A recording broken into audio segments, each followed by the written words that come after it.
করেছিলাম, এটা মাত্র দেখলাম যে দাদু সে খোঁজ নিচ্ছে ভাই, কারণ আমরা তাহলে কেউই জানি না এখানে যারা ভেতরে ছিল শুনলে আমরা কেউ আমরা তো এই যে ঠিক আছে আমি খোঁজ নিচ্ছি, ক্যামেরাম্যানরা তো শোনেন দেখেছি। রিপোর্ট দিয়েছেন যে আসামি শেখ হাসিনা এবং আসামি আসাদুজ্জামান কামালের বাসায় বিভিন্ন সময় অভিযান পরিচালনা করে তাদেরকে সেখানে পাওয়া যায়নি।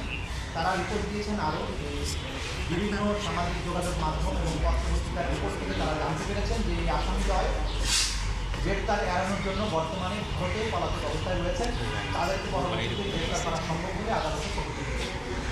এই রিপোর্ট আসার প্রেক্ষিতে আমাদের ট্রাইব্যুনালের যে আইন আছে, ট্রাইব্যুনালের জন্য যে রুলস অফ প্রসিডিউর আছে, সেই প্রসিডিউর অনুযায়ী যেহেতু গ্রেপ্তার তাদেরকে করা যায়নি, সে কারণে আদালত আগামী 1 সপ্তাহের মধ্যে তাদেরকে হাজির হওয়ার জন্য, অর্থাৎ এই আসামি শেখ হাসিনা এবং আসাদুজ্জামান খান কামালকে আগামী 1 সপ্তাহের মধ্যে হাজির হওয়ার জন্য নির্দেশনা দিয়ে আদালতের এই আদেশটি দ্রুত বাংলাদেশের বহুল প্রচারিত পত্রিকায় বিজ্ঞপ্তি দেওয়ার জন্য আদেশ দিয়েছেন এবং এই বিজ্ঞপ্তি অনুযায়ী তারা যাতে হাজির হন আগামী 24শে জুন তাদেরকে সেই বিজ্ঞপ্তির মাধ্যমে জানিয়ে দেওয়া হবে। 24শে জুনের মধ্যে তারা হবে আদালতে হাজির হয়ে এই বিচার প্রক্রিয়া মোকাবেলা করেন।